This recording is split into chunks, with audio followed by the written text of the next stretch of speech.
Welcome, everybody, to the Too High Podcast. I am Seth alongside Diante Lee. As always, Diante, what's going on? Not much, man. Feeling good. It's been a busy past couple of weeks in all things football, but things are good right now. You guys got another W last Friday night. You guys are the 10th ranked team in San Diego, if I understand how maxpreps.com works. So congratulations. Thank you. And none of this, the playoffs are coming, so none of these numbers matter. I know I'm such a fucking coach right now, but none of these numbers matter. All right, let's get people to stop listening to the pod right now, because I want to ask you, how does California high school football work in terms of how it's set up, like the counties, this? Because when I went on Max Preps, it was like San Diego, it's just like its own thing. Now this mean like the city, or does it mean like the city plus like, okay, yeah, it's San Diego, but it's so much more around it? Like, how does this work in California? So San Diego specifically is the entire county. So it's broken up into what's called sections. So San Diego covers the city, all the unincorporated cities around San Diego, stretching all the way into like the Imperial Valley. So it's 2 to 3 hours east of me. So you're talking like halfway between San Diego and Arizona. So we cover a pretty big stretch. There's a southern section which covers from like Los Angeles up to Bakersfield. I know that is absolutely 0 point of reference for you, but California people would know. It's another huge stretch. So there are a bunch of different sections, and then from there they're broken up into class. So the same way you would think like D1, D2, D3, like at the college level, we do the same thing, and it's fluctuated over time. It used to be by school size back when like that actually mattered, enrollment numbers. But now, in an era where all the athletes kind of go to the same schools, now it's kind of based off of like how successful you've been over like this 3-year rolling average. So that's kind of how it works. There's somebody who knows all the algorithms that can explain it much better than me, but that's the best way I can put it with my small brain. 9% of our American audience is from California. So we've gotten rid of 91% of our followers right in about a minute. I'm curious though. Sure, about 8% of that are people who are related to me or grew up with me. Yeah. The last thing I want to ask for high school football, you know more than me about this. Has high school football, in terms of getting into the playoffs, in a lot of counties and a lot of states, what I hear, what I understand is like they've all gone to more of an algorithmic, like power rankings approach to putting teams in the playoffs. Yeah, I mean, the best way I could say it is like, and it's not a 1-for-1 thing, but imagine if Bill Connolly's S&P Plus decided how teams are ranked. It's kind of the same idea, like trying to judge like opponent adjusted, basically who you play, who you beat, who you lose to, who they played, beat, and lost to. So it's just this big spider web of, that kind of stuff. And it all goes into an algorithm because it's hard, right? Like if you're a team in some small community in San Diego, for example, and all the teams around you stink, but you're the new school and you have all the new money, so you're a powerhouse, like you can't really be judged off of beating up on the bad teams all the time. So because of that, you kind of need math. Now, San Diego has an issue because we just changed the way that we do things, but I won't belabor that point right now. But for the most part, yes, high school sports basically all go by algorithms because the best teams can't schedule anybody else except for the best teams out of state. And there's no way to create a point of reference for it unless you have some kind of math equation. All right, cool. All right, let's spend 5 minutes talking about my Assassin's Creed Odyssey dynasty that I'm doing right now. I just got to Athens. Anyways, okay, so let's get into it. We want to start with, we have a big college football show today, but we want to start with kind of bookend this whole college football discussion that we're going to have with a couple quarterbacks. We were trying to figure out what we wanted to talk about today, earlier today, and because we couldn't figure anything out, that means if I need to fill time and I watch Matt Stafford because he's my favorite quarterback right now. So they get the win, comeback win against the Lions. But one of the things I thought was interesting was what Matthew Stafford brings to the Lions, and what Matthew Stafford brings to the Rams, and we've talked about this before, is the ability to hit huge plays all the time. So they're doing it a lot off just regular drop back. The regular drop back game, you saw a couple where he holds the safety and throws over the top to Cooper Kupp. But there's one play that they've been killing teams on, and that is their progression off of their regular kind of outside zone boot action. So this is the Sean McVay thing. We ran it so much with Jared Goff. I mean, there were games where he would do it like 25 times with Jared Goff. Obviously, you're getting a lot less with Matt Stafford. We've talked about that. They did do it quite a few times, actually, in the Lions game. But and the Seahawks game, I believe. So, anyways, their first play off of their boot action is the flood concept. So the outside most receiver is usually in a tight split, and that means he's going to run a corner because they need someone vertical down the sideline. So he runs a corner route, he gets vertical down the sideline. The next receiver, usually coming from the backside, is running a 12-yard crossing route, and he's the middle guy in the flood, and then you have a flat route coming at 1 yard or 0 yards or whatever. So their first progression off of that and how they hit so many big plays, and the Bears game, the first touchdown of the season for the Rams is on this play, I believe, where they show you that they're going to run the corner route from that condensed split, X receiver or whatever, or Z receiver. And then he bangs it all the way across the safety's face on a post route. And that's a big way that they've always hit plays like that. One of the things that I noticed the Lions did is that middle of the field safety, when they were playing it and they got cover 1 or cover 3 out of it, he was just not going to leave the middle of the field. So what ends up happening a lot is the safety sees that play.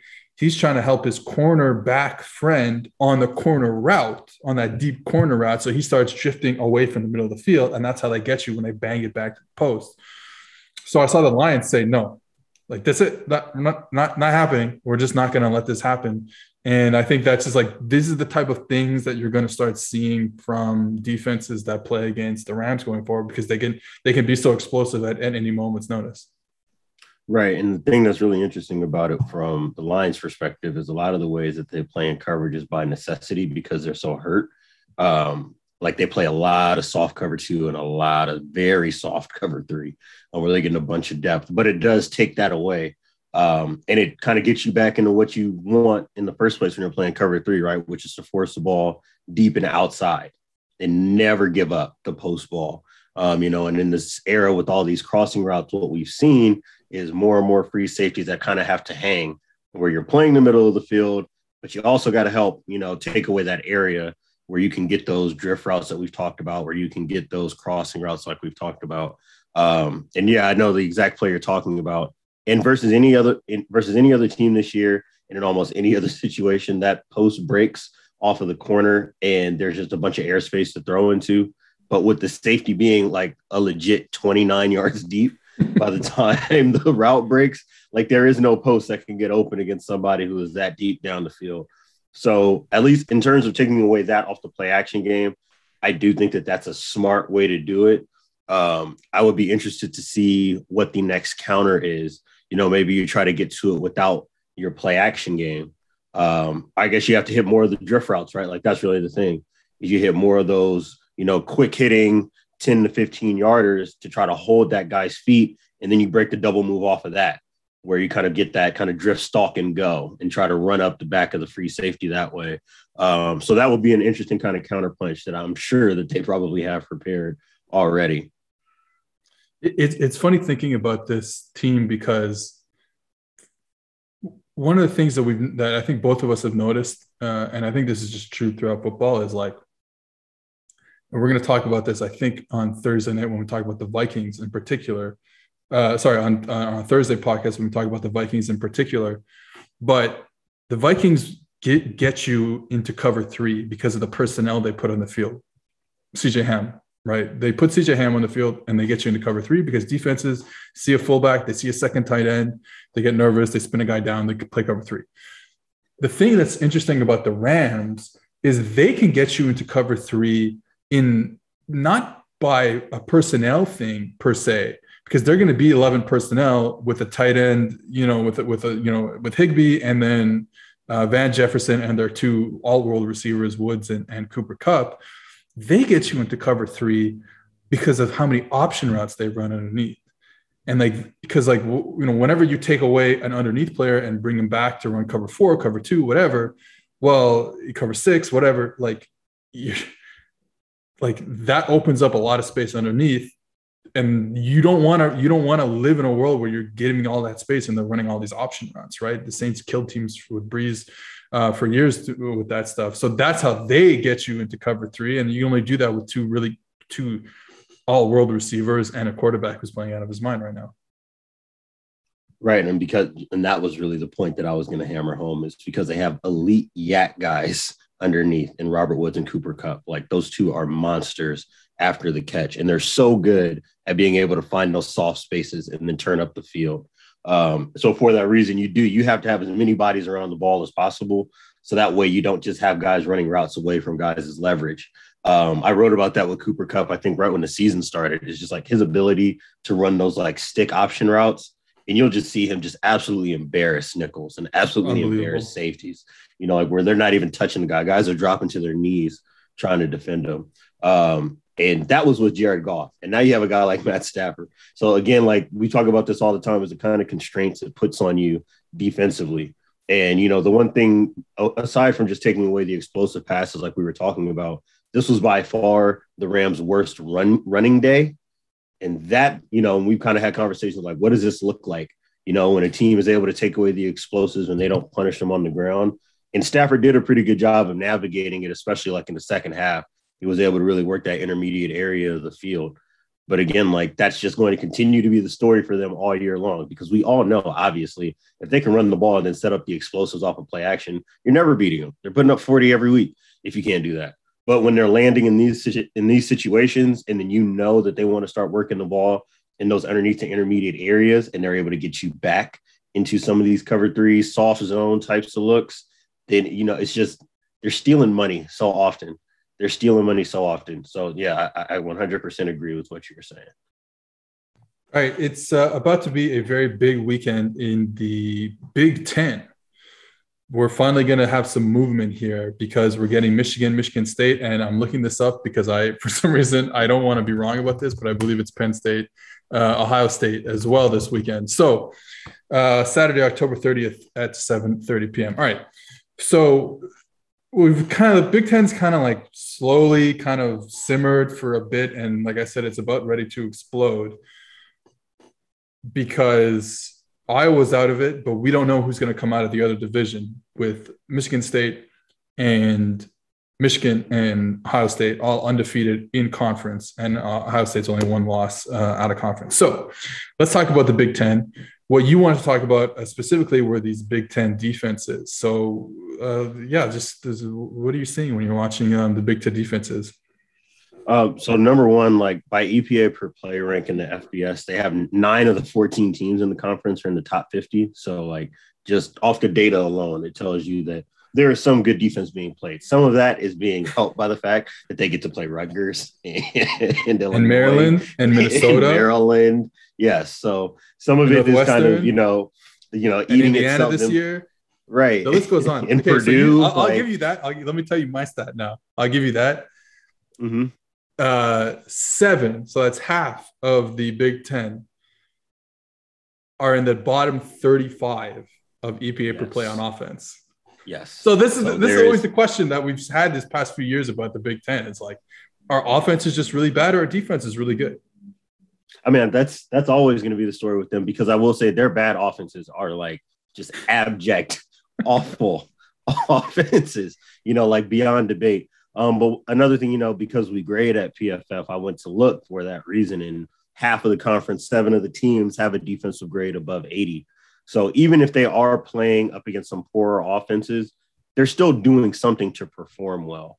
So I was just kind of looking to see like if there are any trend lines.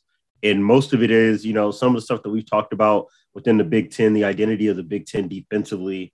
It's been, not completely homogenous. Like not everybody does the exact same thing, but for the most part, just about everybody there plays 4 down with 2 high safeties.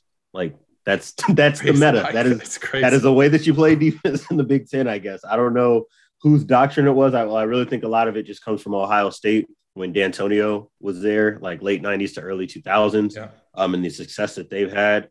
I think that has a big piece to do with it. And then obviously when D'Antonio goes to Michigan State, and then there's Pat Narduzzi, and then they're super successful. That has a lot to do with it. So that's just what you see more often than not. Really, the only team that's not in the even front playing with two high safeties is Wisconsin, and they're just in an odd front playing with two high safeties. So there's really not much of a variation there. But I think a lot of the teams that do it kind of treat it differently.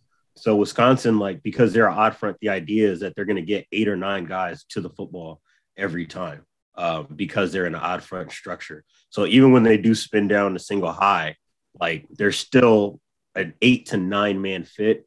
And because they like to drop 8 when they play cover 3, I was kind of talking to you about it before the show, they're able to do some interesting things to protect the edges of the defense. So it's a lot more difficult to see a Wisconsin in middle of the field close coverage and then say, oh, we're just going to run outside zone, right? And try to run outside zone away from the safety rotation. Well, if it's a 5-3 box, like a legit 5-3 box with 2 wide outside backers, I don't know what outside zone you're getting to that's not going to get crammed right back, between the tackles. So that was an interesting thing to look at. And then obviously the team that everybody was talking about defensively has been Ohio State, and who they are and who they aren't defensively. And really what we're finding is that they're not all that different. I would say the one thing that they do more now is they play with 2 high on like first and second down, which is something that they just didn't do before. And that's still not the majority of their reps, even over the last couple of weeks. So it's not like some big wholesale change, but I think even they realize probably like it doesn't make sense to tell an offense where you are and where you aren't every play. And there's no rule that says that you have to play with 2 high safeties and you can never spin down. That's okay too. So being able to add that versatility, I think, has helped them a lot in terms of like fitting the run. Can you take a step back and for our new listeners, talk about the Ohio State defensive issues that led to the Oregon game, basically something that we've talked about. I know our Austrian friends I've heard this a million times. We've talked about this a lot throughout the offseason, basically leading up to them being in the playoffs last year. We talked about these issues they had. So can you explain what was going on with Ohio State that forced them to fix or change structurally, some structure changes to their defense? Right. So to paint the picture before we get into details, if you don't understand what I was describing, I would say picture the Seattle Seahawks between 2010 and 2013, just not with good players. Like, that's when you talk about their problems, at least not with like, if you tried to run the Legion of Boom defense and did not have good edge rushers, if you tried to do that and did not have an elite middle of field safety, if you tried to do that and didn't have an elite slot defender to be able to play cover 1, that was the world that they were living in. So because of it's not just the scheme, it was the bodies. Like, yeah, that's what I was going to say. Effectively playing a 4-4. You're playing 2019. The bodies were fine. Yes, great. You're great. I mean, as good as it's going to get in college football. Elite pass rusher, 2 NFL outside corners, an NFL corner on the inside. NFL safety. I think an NFL was the safety on that team. Like, if you're going to build the defense, that's what you're building. You're building the defense with that kind of personnel in mind. It's just like that's a really difficult needle to thread.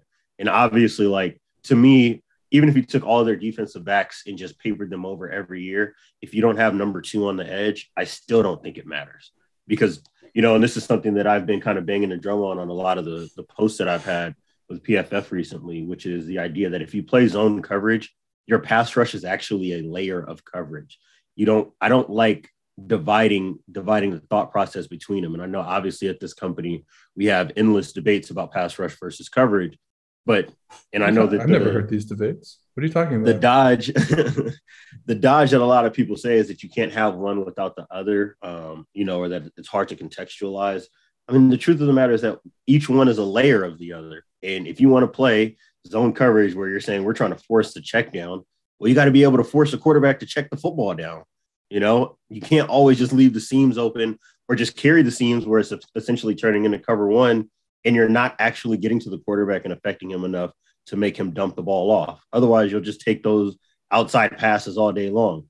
Like for as much as they dominated Clemson in the 2020 semifinal game, like it was pretty clear that they had a plan. Wherever Sean Wade was at, Cornell Powell was going to go over there, and they were running some kind of outside vertical option route where it was either going to be a fade or a stop or a comeback. And they were abusing them with that. So, and Alabama attacked them, similarly as well, and was able to hit those crossing routes. You just got to have the dudes, and they just haven't had the dudes.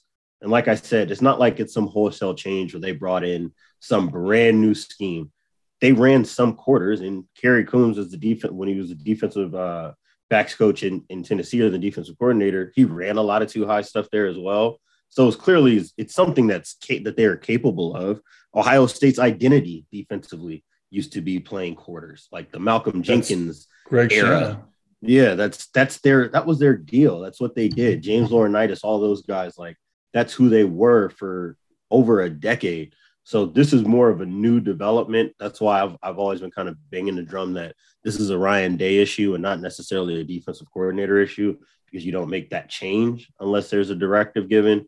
But yeah, I mean, that's the world that they're living in and the issues that they've had. And I think that they're just trying to do a little bit more of the too high stuff on early downs. So that way offenses can't just buy these free access throws to get 7, 8, 9 yards and stay in 2nd and 2 and 2nd and 3. No good defense can be sustained in those situations. That's what we saw in the national championship game last year, was these free access throws to Devonta Smith, like all day. Smith, okay, well, we'll take this, put him wide, and just take it. You're playing off. We know you can't press us because we have good players, and then we're just gonna deal with you underneath. 6-yard speed out, glance route, whatever. It was just too easy for them.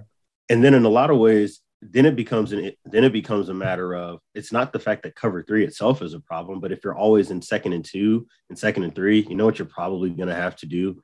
Start rushing 5 and playing cover 1. And then when you tell an offense that you're taking a guy out of coverage and you're playing man, and then they can start doing stuff like max protecting and taking shots downfield. That's why Indiana gave them hell last year. That's why Oregon was able to bother them as much as they were. You're able to pick out the matchups that you want. You can get in formations where like they can only rotate a certain way, or you're bunching up receivers, or creating single width formations, meaning there's a tight end on the edge of one formation and all of the wide receivers are on the opposite. Like cover 3 isn't necessarily built. Cover 1's not necessarily built to deal with offenses that live in those worlds. But if you're always telling an offense that all you got to do is get into that to give it trouble, well, then, yeah, you're going to continue to struggle, and good offensive coordinators are going to wear you out with it. So it's a necessary change, and they're doing some things that I think will work. But at the end of the day, they are who they are. If it's 3rd down and they got to get off the field, they're rushing 5 and playing cover 1, guys. It's not going to change. That will never change. It's who they are. Yeah, I think they've needed to make these changes just because they just couldn't, like you said, they just couldn't be so predictable. And they were a little less predictable this year based on body types, because we said one of the issues last year was they had a real Sam on the field rather than a nickel for a lot of time. And that meant that when they did rotate, which they did all the time because they were always rotated into cover 3 or cover 1, they couldn't get any type of variability with where the rotation went. The rotation always had to come down to the slot receiver because the Sam couldn't be out there on the slot receiver. He wasn't the body type for that. So they were a little better. They got, this year they could deal with that because I think, the Sam graduated. I forgot his name. He got drafted in the NFL. But then now the issue was in the Oregon game, which was they just gave you formations that they knew you were going to give them what they wanted. So, and then unbalanced and stuff like that, which really did I wrote about unbalanced formations a year ago, saying it might be the next big thing in college football. We're talking about a small percentage of overall plays that are unbalanced. But one of the things that you just kind of can't do is live in a single high world against unbalanced stuff, because they'll just hit you on the backside all the time. Mm-hmm. If you don't keep a corner and a safety there, like, man, it's tough. Like in a too high world, like it's kind of tough. And that's what Oregon did them. And then, like you're saying now, and I haven't watched as much as you, but yeah, there are some changes, and at least they can keep teams a little off balance, I think. Right. At least having a change up. So that was really kind of what I was looking at in terms of stopping the run. And then obviously, a big interest of mine is seeing how teams want to generate pressure. So one of the teams that really stood out to me is Michigan State. And what I had said to you before we got on is basically he kind of took a lot of what Narduzzi was doing at Michigan State and just kind of copied and pasted it over in terms of like when they blitz, they don't want to play man because they don't have man coverage guys, right? This is Michigan State we're talking about at the end of the day. At least not the kind of man coverage guys where you're always trying to play cover one. Like you've got to have another way to be able to protect your corners and your overhangs. So what they do is play hot coverage. I know you've written about this at PFF. I've made mention of this, on social media before, but it's basically playing cover three with a 6-man rush. So instead of having two guys that are in that, inside hook to curl area and the outside curl to flat area, you basically just have two guys standing in the curl, playing off of the quarterback's eyes. So, and it's been good for them. And the reason why it's good for them is because they know how to use it. And the idea of using hot coverage is not necessarily to sack the quarterback. It's just to force the ball out of his hands immediately. That's really what you're looking for. You're trying to get one unblocked rusher that the quarterback is responsible for throwing hot off of, getting him in his face, forcing the check down on 3rd and 9. You go make the tackle and you get off the field. Instead of playing press man-to-man cover one and telling the quarterback, hey, if you just take the fade or the back shoulder, if you're good enough to throw it, then you can have it. So that's been something that has been pretty impressive for me. Other than that, I mean, Wisconsin is pretty much like they get out of quarters to run cover one, just like a regular old odd front team does. Like I said, Ohio State, they rush 5 and play cover one. The things with those types of teams is that if you're rushing 5, that's when you kind of have to scheme up an ability to get bodies on the quarterback. Like you have to actually make contact with the quarterback because the offense has enough guys to pick up the blitz, right? Like if they set the protection properly, they'll have guys sliding to where you're sending pressure or the back can stay in and pick it up. And then again, you're playing with one less coverage player and you're not getting the effect on the quarterback that you're after. And a team that's been really good at scheming up contact on the quarterback has been Michigan. They like to rush 5 and play cover 3 a whole bunch. So they like to show, we talked about like 4 from a side pressures where you're bringing 4 guys off of one side of the offensive line, meaning that the nose tackle or whoever's lined up in the A gap to the side you're bringing 4 from is slanting back to the opposite side. So you're kind of trying to find a way to generate a free runner off of the edge or in the interior to affect the quarterback. And then if you're playing cover 3 behind it instead of cover 1, you got eyes on the quarterback. You can maybe break on the ball, get your hands on it, or get a big hit. And if you don't get home because you're playing 3 deep instead of cover 1, you can still play to take away the explosive pass first. And it's not the end of the world if they throw the ball in front of you and you can go tackle it. And that's something they've been really, really effective with as well. All right, first, if Mel Tucker is the next head coach at LSU, should I be excited or not? Yes, I would say yes, because it's just going to be like regular old defense. Like there's not going to be him leaning too crazily into one thing or the other. They're basically even in the amount of time they play with 2 high and single high. So you'll get the same kind of variation that you had with the defensive coordinators that you really like.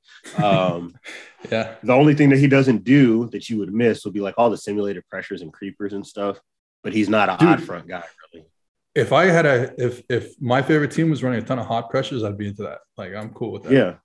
So that's why I love Venables, man. Like I'm always going to respect a coach who has the guts to send extra guys and still play zone coverage behind it, because there is a certain kind of mentality that comes with that. I talk all the time about my brand as a football consumer, and that is my brand. Okay. Yeah, it's funny you talk about. I was actually just looking up last night some of the LSU defensive numbers, and I don't know anything about Durante Jones, who's the defensive coordinator, who I would imagine won't be back next year, which is unfortunate. They've been a lot. They're still not at LSU level defensively, but they've been obviously so much better than the Pelini days.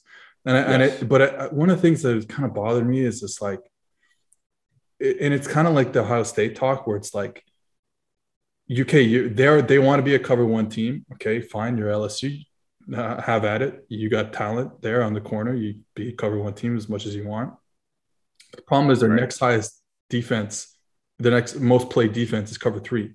Whereas with Aranda, it was, yeah, you want to be a cover one team? Yeah, we're LSU. We're going to play cover one. However, what do we do on first down? Well, we play cover two. We play quarters. Play press man quarters, right? So it's like there's at least two different structural things. Whereas we talk about this a lot. There you can get to the same structure in cover one and cover three. So there's so much overlap there in certain things. So that's why I think Durante Jones is probably a really good coach, and he's just everyone there is going to get a bad rap there. Because of what happened. But so hopefully I'd be down with Mel Tucker being the next LSU coach. Okay, I want to stick on the Michigan defense for a second. But first, if you enjoy this college football talk, you will certainly enjoy Home Field Apparel, who is a partner on the Too High podcast. Home Field Apparel is a premium collegiate clothing brand out of Indianapolis, Indiana. Incredibly comfortable, officially licensed apparel with vintage college designs.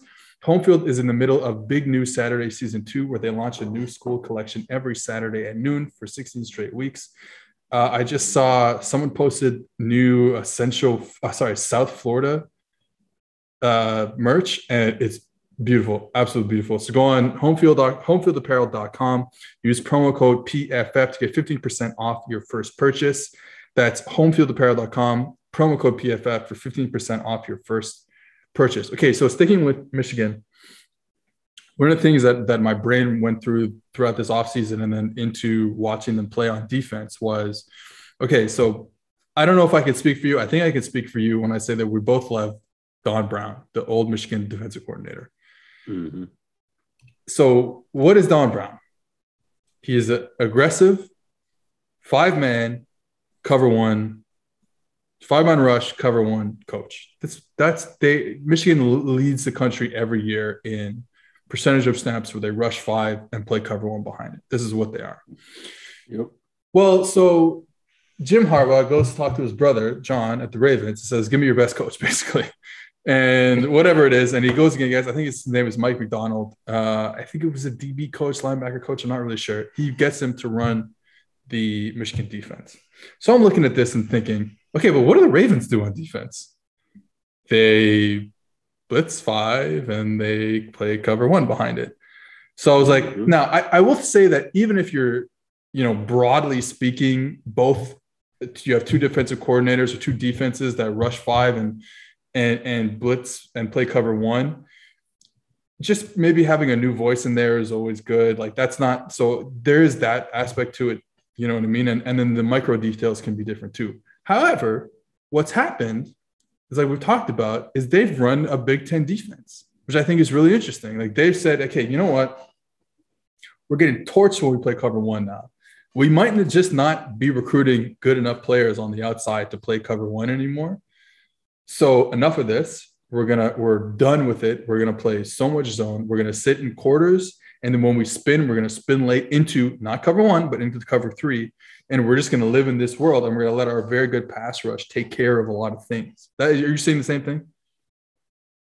Yes, 100%. That's the big stark difference between McDonald and Don Brown. I think when Michigan was playing on Fox on Saturday, I think it was Joel Klatt who was on the call. And the way he described it, I thought was a really smart way to look at it, which is like Don Brown is a fastball pitcher in baseball. Like he's got a 98 mile per hour fastball, but that's what he's going to throw, and it's coming. And all you got to do is just wait for the moment where you've got the call to blow him up, and then you will. I think that now, while it's not a complete 1A, like I know that Don Brown tried to add some stuff to his defense, but the most important thing I think I've seen from McDonald is just the idea that and we continue to come back to the same themes in our conversations. It's that it's okay to do more than one thing well, and they do multiple things well. And that means playing a little bit more zone coverage, rushing five safely. That is something that you see. Like if you want to talk about a concept that you borrow from the NFL to bring down to the college level, it's the idea of playing zone coverage when you're sending pressure, right? Assuming that a quarterback is good enough to know where to go with the football if they see pressure, and not just giving them man and allowing them to pick out matchups or throw slants or just throw the ball out to the running back in a one-on-one tackle situation. So that's probably been the thing that I've liked the most, is just the variability. Like, I know their run defense grade when they're fitting to run out of split safety is like 91.1. And their average depth of tackle is like 3.2 yards. So they handle their business out of split safeties fitting the run, just like you would expect an Iowa or Michigan State under Narduzzi to do, fitting the run. And then when it's time to close the middle of the field, to your point, like, it's not just, hey, we're going to spin weak and just play regular old cover three. So no, if we're doing that, we're doing that for a reason. So we're probably rushing five. We're probably sending somebody trying to find, an unblocked pressure. And then if we don't, we're still okay because we're playing some kind of softer zone coverage. And that's been the biggest help. Obviously, like, in terms of their strength of schedule, a lot of this stuff we won't have a final say on, until after this next weekend. And then obviously in the big game in November. So we will have more important data points that we need to get to. But in terms of like establishing an identity, they pretty clearly have one. And I think that this is something that they can carry over. And to your point, like, just like we were talking about with Ohio State, it's just about lessening the degree of difficulty. You do not always want to be the better player. You don't always want to have the perfect call. This allows you to do things where you don't have to have the perfect call, and it's not going to kill you. So that's really the thing that I've been most happy about with watching them, is the way that they can be multiple and sending pressure and playing zone coverage behind it. It's a really nice way to protect their defense. All right, here's a crazy stat for you. Just look this up. Michigan, in the three last Don Brown years, so 18, 19, 20.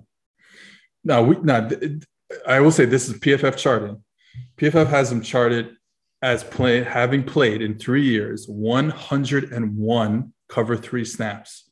We have them being charted as having played cover three 136 this year alone. So that is, besides a lot less cover one, they're about 18% less cover one this year than last year. But the cover three snaps that's what they are now. There's this big zone team able to kind of sit there and let some players, like you said, let that third layer of the defense, which happens to include Aiden Hutchinson, who's going to be a top 10 pick, top 15 pick, top 5 pick, I don't know, in the draft next year, just work. Let it work. Let it ride. Let it simmer out here. So that's been a huge shift for them, and they've been tremendous on defense. I think them and Georgia, I think like points scored, they're pretty close to the top. But they've been awesome. So I mean, those have been my two favorites so far this year, has been Michigan and Georgia. And while they don't do things exactly the same, when I talk about like layering your defense, I think that there's a lot of the same principles being applied. You don't always have to play boomer bust. We're not in an era, honestly, of playing boomer bust defense, because the busts that you will have are so much more explosive now and happen too commonly to play boomer bust defense all the time. So that's the fact that they were able to make that pivot, that Harbaugh was able to make that pivot, and it helps having, a big brother in the NFL that happens to have one of the best defensive staffs in all of football to be able to go borrow from. But hey, I guess you take advantage of the opportunities that are in front of you. And I think that this, like I said, this is something to me that's going to be that they're going to have the ability to replicate for as long as they have McDonald as a defensive coordinator, because I'm sure his trajectory probably would bring him right back to the NFL sometime soon. I wanted to look this up because I was so sure that the Big Ten played the least amount of man coverage, and it's not true. I did look this up last night. You get about like 19.5% in cover, like specifically cover one, in all of the Big Ten every down this season. ACC 17%, Big 12 is 13%, Pac-12 is that's not a surprise. Yeah, Pac-12 was 24%, and honestly, the SEC was. I was like, oh my god, the SEC is going to be like 50%, and it's like, it's not. I think I deleted the SEC number. Anyways, it's around that 19 to 21%. But the funny thing is, I bet the SEC would have been a lot higher a couple of years ago before all that three high safety stuff came in. Yes, which is why the Big 12 is so low. We know what it is. Like the relationship that everybody in the SEC has with trying to copy what's happening at Tuscaloosa has been, has had an influence on the way the defense is played. And to your point, when all that 3 high safety stuff came around, you started seeing it pop up like, more teams are playing cover 2. More teams are just playing cover 3 on 3rd down. There's not as much, again, rushing 5 and playing cover 1 like you're some NFL defense all the time. So, that influence. And again, I mean, it's about matching the era of football. When I wrote about Georgia and all the simulated pressures, like I said, the comparison I made was it's like calling an RPO on defense, right? The idea that, hey, if the opportunity is there for us to create a negative play, we want to have a guy that can go take advantage of it. But if not, we don't want to unwind all the layers of this defense just to go try to create a negative play. If we don't get there, we don't get there, but it's not going to be the end of the world. It's not all or nothing all the time. Yeah. You don't have to gamble all the time. But it's like, hey, if that RPO slant is there, we'll take it and we'll go get 8 yards, 10 yards. But if not, we're not in a drop back situation with a bad quarterback where he's gonna have to read it out. You just, you hand the ball. Exactly. There you go. Exactly. Whether it's football success or financial savvy, the right questions help set the stage for winning strategies. Western and Southern is teaming up with PFF's very own Chris Collinsworth to share insights that can help put you ahead on both your fantasy and financial scoreboards. Want to hear about Chris's old playing days or behind the scenes with Al on Sunday Night Football? How about a need to know for your financial future? Now you can ask about either or both. And every football or financial question you ask earns you a chance to win a catered party for February's big game. I'm sure just a ton of Skyline chili. Check out the Chris Collinsworth podcast and Western and Southern's Instagram for answers to the best questions each week. Submit your questions at westernsouthern.com/askcrisp. Jesus, not crisp. westernsouthern.com/askchris. One more time, that is westernsouthern.com/askchris, CRIS. If you're watching on YouTube, check out the link in the description below. Remember, with Western and Southern, you can rest assured on game day. All right, let's flip to a couple of Big Ten offenses that we're both kind of into. First, we'll stick on Michigan. You like Michigan's offense because it fits what you are as a human being. Is that right? Yes, that is correct. Again, I have a very strong brand, and I'm not moving off of it. I know I work at the football analytics company, and I'm sure I probably stand alone on this hill. But there is so much value to me in the ability to be able to get into multiple tight ends or two-back like formations and create extra gaps in the running game. I don't think that you can really be an elite offense without it. It's just, again, degree of difficulty. Can you do it? Yes. Does it make sense to live in that? Probably not. And, the 11 personnel stuff, and we talk about this in the NFL, right? Like, matter of fact, Justice was the one who made the point that kind of blew my mind. The slot receivers got to block if you want to play in 11. Otherwise, you can't do it in the NFL. Because you're not going to be able to win one-on-ones all that often. Justice is now saying, as of today, Justice is saying now his new thing is that the Chiefs should trade Travis Kelce so they could actually run that type of bigger offense. So I just want you to know, when you bring up Justice Mosqueda, this is the type of takes you're getting also. Dude, this is the reason why I said I'm not anti anything except Justice. Every once in a while, Justice will drop a heater in the chat, and he and I have great dialogue. I'll put it that way. But go on. So, the ability, to be able to create those extra gaps in the run game. They're a very good counter team. It's a good counter punch to have in 12 personnel if you run a lot of inside zone. And because of Gaddis and where he comes from with Alabama, they like to be in the gun and in pistol a bunch to run that inside and outside zone combination. So that changeup is good. And then, this year, I think this is probably about as good of quarterback play as they've had in a while. Yeah. Like, at least in terms of efficiency and the ability to put the ball where it needs to be. The baseline is so much higher. Yes, much, much higher. And at a lot of levels, being able to pass at all 3 levels, honestly. And I think that they're just better at dealing with some of the stuff that they're seeing from defenses as well. So the defensive thing I'm not shocked by in terms of performance. I didn't know that the profile of the defense would look like this. But in terms of like the offense, I had a feeling if they spent enough time with it, based on what I've seen from what it was at Alabama, that if they actually committed to it, that they'd probably be okay. And all they've really had to do so far this year is just be okay, because their running game has been spectacular all year. Yep. Yeah, I mean that's always going to be my question is like, well, let's see what happens when you're playing against Michigan State, you're playing against an Ohio State, you're playing against a Penn State. They still got all those three teams left. Uh, what happens when they punch you in the mouth a little bit and you can't get this running game grinding a bit?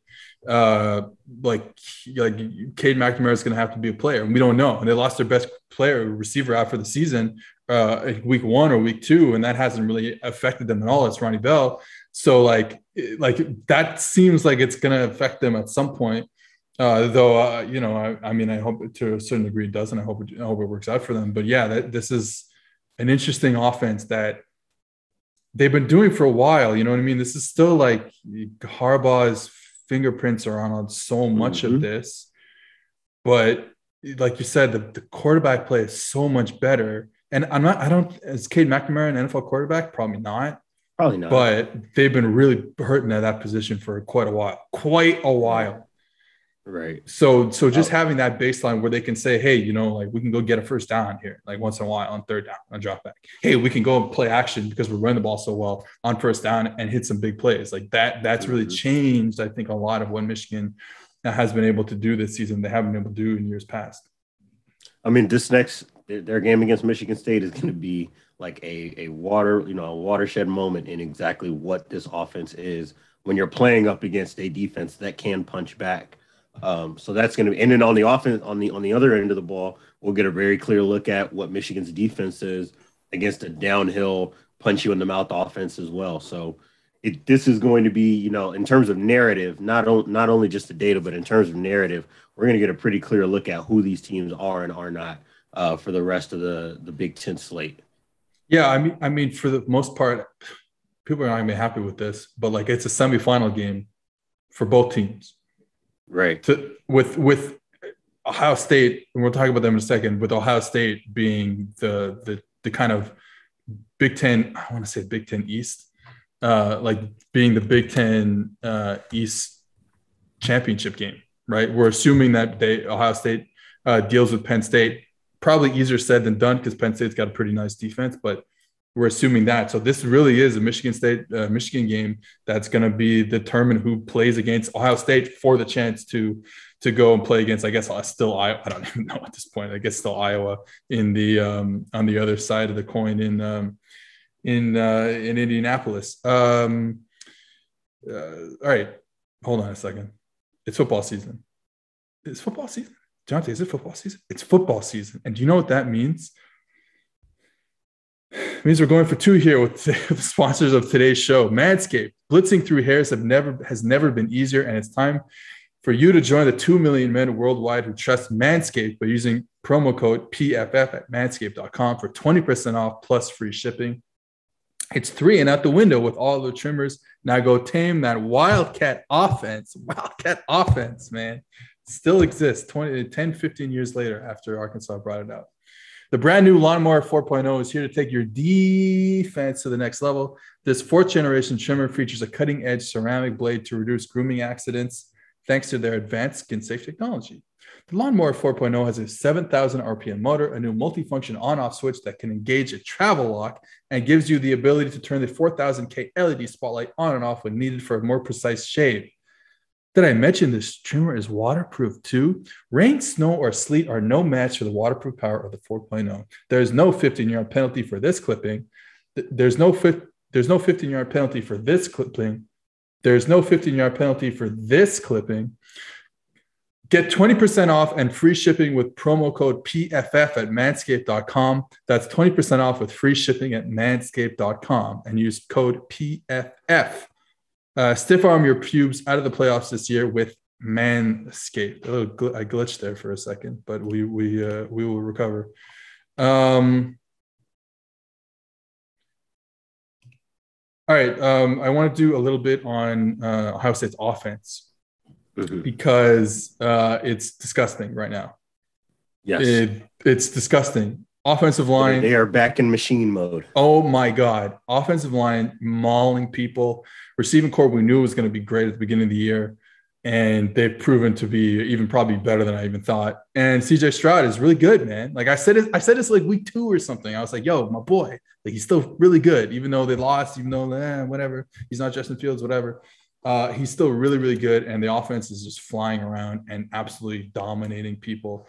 One of the things that I thought was interesting was a lot of people were asking, like, okay, well, they were running with Dwayne Haskins, I guess in the early Ryan Day days when he was like the OC, like, all these like man beaters, all these mesh, there's like mesh. And then they kind of got away with that. I got away from that against Jesus Christ. I can't speak. They got away from that when Justin Fields was quarterback, and they're kind of still in that same mode now where not a lot of crossing routes, not a lot of mesh. It's so vertical, the offense. It's very spread and very vertical. 11 personnel, but you're not seeing the kind of cool, we're an 11 personnel, but we play bunch, we run duo stuff. No, it's like we're an 11 personnel, one tight end attached. No one else is really attached. Not a lot of bunches. When we really want to run the football inside zone and they go pistol, we run outside zone. They've been doing that for a few years. And then everything's just vertical outside, man. A lot of four verts, a lot of like, hey, we're going to run vertical on the sideline and we're going to stop and we're going to hit you. I watched the Indiana game, didn't even see a lot of Y cross. So it's really just not a lot of stuff over the middle of the field, just like vertical, and they absolutely just kill you because they don't, and they're in this mode where, unlike what we're saying, where, hey, you probably need to be able to do two really good things, they kind of don't have to because they're so much better than you at every position on the field. And not only, like, they're one of the best teams at being able to get the ball thrown in the seams. Like, they've been that for the last few years. Like, that was a big thing with Fields. And I think that really all that, while all the criticism was happening, and I thought that some of it was justified, like you, I was always on the side of CJ Stroud being more than fine as a quarterback. But because, knowing, I think, what we know of that offense and how much it asks of its quarterbacks and receivers, you just got to have the time in it. You have to have the time in it. As a brand new quarterback, he needed to grow. He needed to kind of build a little bit of a rhythm. Now that he has one, you can see that vertical element of the offense. The way that they're able to hit crossing routes, like it feels like everything is always perfect case scenario. They hit a drag, the drag is coming to the field, and there's literally not a single defender home. Like the way that they're able to scheme up some of this stuff to be open is really impressive. And one of the things that's a big piece of this offense that Stroud always impresses me on is that he can throw that out-breaking route to the field. Like, that's a really big piece of the offense in terms of opening up the seams, right? Otherwise, that corner to the field can just really squeeze the space out of that seam route, especially in cover 3. So you have to be able to throw the ball wide, and he has the arm strength to do it, and they call it a bunch, and then that just opens up all the crossers, all the seams, all the go routes and the comebacks. Like it is seriously machine-like the way that they're able to move the ball in the passing game, and it's all deep passes. Yeah, no, like I said, I'd say the same thing. It's vertical. They are down the field. Even in the drop back game, they are down the field. And yeah, I think that ability to throw that. So it's like everything kind of, it's very circular football, scheme versus scheme is very circular, but it's like, okay, well, they throw this out route to the field or even to the boundary sometimes, but like to the field, right? And that's a huge part of how it sets up everything else. Well, it's like, okay, how do you deal with a team that's going to run a lot of out routes to the field or just in general? Well, you press them. You ever heard of Garrett Wilson and Chris Olave? I was saying when it's those two outside, I don't think so. So like they just give you so many no-win answers. And they force you to play these like off coverages. And that's why they're so dominant against the exact defenses that we've been talking about in the Big Ten. I mean, they're dominant against everyone, I guess, but like they're so dominant against these quarters defenses because you rush 4 against them. They block you. They had some miscommunications last year that led to some pressures on Fields, but that's not happening this year. And their offensive line is dominant. So they block you. And then you're just in a no-win situation down the field because they're gonna force you into your play cover 4, except it turns into cover 0. Right. We talk about this a lot, right? Cover 4 can turn into cover 0 if you're not getting after the quarterback, especially. when they just bypass your intermediate layer of defense and they're up on the safeties, and then you're cooked against these guys. Yes. Yeah, especially against this team. And to our point about how vertical this is, I'm looking at their targeted routes. The top 12 of the top 12 routes, the only ones that have an average depth of target beneath 8 yards are screens and backfield players. So if I read it all, it's 11 yards, 8 yards, 8 yards, 21 yards, 29 yards, 11 yards, 11 yards, 10 yards, 22 yards. So they are pushing that thing all as far down the field as you can. And to your point about being able to find those holes, because you have outside receivers who can really take the top off the defense, there are so many times where you'll see them running what's supposed to be an over route or what's supposed to be a dig route, and he'll just sit down in the middle of the field, and there's nobody even close. It's a practice throw. And they're as good at that as like an Alabama or all the elite offenses that we've talked about, over the last 2 to 3 years. All right. Just a reminder that right now you can get 25% off any PFF subscription with the promo code TWOHIGH, TWOHIGH. So you're helping out the podcast really when you do this. 25% off any PFF subscription with promo code TWOHIGH. Grades and data are live for every single player who logged a snap last week. Go check out the highest graded players from week 7, I believe, in the NFL. What can you get with PFF subscription? Well, let me tell you, all of PFF's locked article content, PFF's NFL and college football betting dashboards, are grade-powered projections, cover probabilities, and betting values. 0 to 100 grades of every single player, including the top rookies on every team, player prop tools which show positive and negative value for every NFL prop, and much, much more. Support the pod and use promo code TWOHIGH, TWOHIGH, for 20% off any subscription. All right, last thing, I said we want to bookend this college football discussion with some quarterback play in the NFL. Tua had an all right game, had a good game against Atlanta as they almost get the W, except, and I wrote about this, so you can go on pff.com and read up on my thoughts on Tua and where they should go with him on, by the time you're listening to this, it'll be up on the website. The problem with Tua right now, they're bad. Like, Dolphins are bad. They're 1-6. They're not making the playoffs. But the issue is, like, they've tried to protect him so much. And a lot of that has to do with the fact that their offensive line is no good. And that's on Chris Greer for just being wrong about every pick they made on the offensive line. They tried to get younger. They tried to get better. But you just picked wrong players. Sorry. And it would have been nice. Like, they could have accidentally hit on, like, taking like a Tristan Wirfs or taking Mekhi Becton or something like that. Like, they had picks in that range to a certain degree, and they had a whole bunch of picks. Or maybe a second-round player or a third-round player that just was better. Just, like, right out of the box, you get an offensive lineman who can play, like Rashawn Slater. That has not happened. They're still waiting on a lot of development with these guys and it might not ever happen.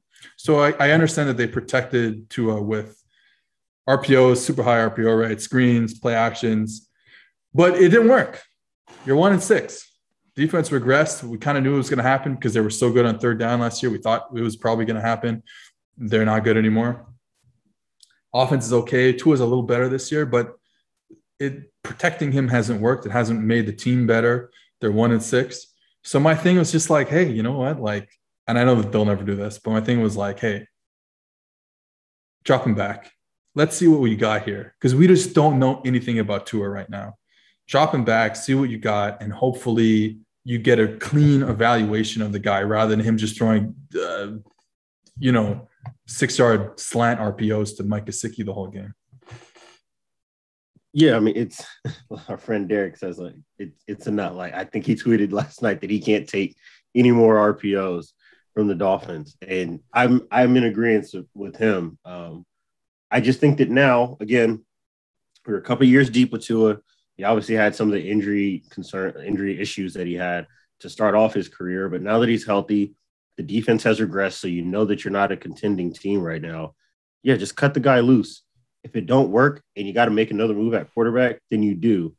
But and it's not all on Tua. A lot of it is what you described: missing on draft picks, missing on some guy, not being able to, get veterans on your offense in free agency. Like, I think that if this Dolphins offense from a personnel perspective had what Daniel Jones had when everybody was healthy in New York, and you want to run this offense, you might be able to make it work because you have guys in the slot and outside who can win one-on-ones athletically enough to where if you want to be this RPO heavy offense and always work within 7 to 8 yards of the line of scrimmage, you could probably do so. But it's not like they have some dominant run game. The RPO stuff isn't opening up any extra space for them to take downfield shots. And they haven't been a downfield offense at all anyway, so it doesn't even matter if it did. So for that reason, if you don't do that to me, then that's a true indictment on Tua. Because what that would tell me is that you don't even think enough of him as a quarterback to take the chance. So if they're in that position, there's real trouble. And I do think that, almost regardless, I think they probably should be in the market for another quarterback anyways, based on the way that this year has gone. But yeah, I think that now, based on the way things are, you've got to be able to kind of cut this guy loose. And if it don't work, you're probably going to ship the guy off anyways. So at least take the shot and see if it works. Yeah. The only thing I would say is maybe they're just like, hey, we are going to trade this guy. Let's not make him look horrible. Like if we think he's bad, because if we're going to trade him and therefore we don't think he's good, then let's give him all the RPOs in the world on all the screens and make him look better than he is and try and fool somebody. But yeah, if you want to get a real evaluation on him, like throw the football with him, man. Just drop back there and throw the football with him. And I agree with you with that Daniel Jones stuff. Like they just don't have winners on the outside at all. Like they got slot players who can play. Gesicki can play. Obviously, Waddle early in his career, we both liked him in Alabama. We think he can play. So, but the outside guys I couldn't even name you who the outside guys are, to tell you the truth. And so, yeah, they're in a rough spot, and like the whole offensive line is no good. So now one of the things before we get out of here that it was thinking as I was going through thinking about Tua was, one of the issues with quarterbacks now when you draft them and have to play them early because you want them on the small contract and to build a team around and blah blah blah. The issue is like if they're going to play right now, they need an elite trait out of the box. Yes. So Lamar Jackson, I don't have to tell you what his elite trait is. Right. Justin Herbert, easily identifiable elite trait. Right. Joe Burrow, Josh Allen, Joe Burrow, elite trait with the accuracy. Allen and Herbert are the arm strength. Lamar is the unbelievable legs. Mahomes kind of an outlier because he's kind of everything. Right. But yeah, all these guys need an elite something to fall back on while they become smart enough to play in the NFL, where they can just deal with everything that's in front of them with their mind. Does Tua have an elite trait? No, the narrative that his elite trait was his processing ability, and I'm not saying that was false. I just think that it was probably oversold a little bit because there is you can see that he can work through progressions and put the ball where it needs to be. I just don't think that it's at as high a level as how it was kind of purported coming out of Alabama. And well, go ahead. No, I think that can't be your elite trait because it's probably not as good as anyone thinks. Because once you go from college to the NFL, it's fucking hard. Right. There you go. That's the thing. It can be elite, but college elite processing and NFL elite processing, way different. Much, much different. The kind of decision-making process is much different. So that to me is, to piggyback on your point, that's really the issue with Tua. It's like, because he's processing guy, but he's not a strong arm guy. He's not elite athlete guy. Part of the processing in the NFL is being able to do some things that exist outside of the typical margins of what you'd expect in a play, being able to create out of structure. And he's never been an out of structure guy. He just happened to play at a college that never, ever required him to really be out of structure. And again, if you were playing for like the Rams or the Buccaneers, where, everything is dressed up perfectly and you got a whole bunch of talent, then he'd probably look like how he did at Alabama. I wouldn't say that he would be some Super Bowl winning quarterback, but he'd probably look a lot closer to what we saw in 2018 and 2019 when he was in college than what we've seen of him as a pro. But again, in the pros, it's not like that. Things don't always work out that way. And if you don't have that elite trait, to your point, you end up in situations like this. And, because we are playing rookie quarterbacks so often, another layer of that is not only do you have to have an elite trait, but early in your career, they're probably going to try to run your offense that you came into the NFL understanding, or they're going to try to intimate as much of that as they possibly can, save for like a Mac Jones. And even with them, I think that they're doing more out of 11 personnel that he's comfortable with now than the way that they looked in the preseason and to start the year. So for that reason, like, you have to have something that's going to buy you some more margin for error. And Tua has never been a guy that could exist, I think, successfully in the NFL without much of a margin for error. That was always my take with him. I think that he'll be okay as an NFL quarterback. He's just not going to be a top tier guy. And I think that that's kind of the evidence we're getting right now. Your top trait can throw an RPO slant. Like, Yeah, is a good RPO quarterback is not a trait. Sorry. Yeah, is a good 12 personnel play action quarterback. It's not a trait, unfortunately, as much as we want to believe it is. All right, we're done here. Diante, bye. See ya. See ya. Have a good week. See ya. All right. See you Wednesday.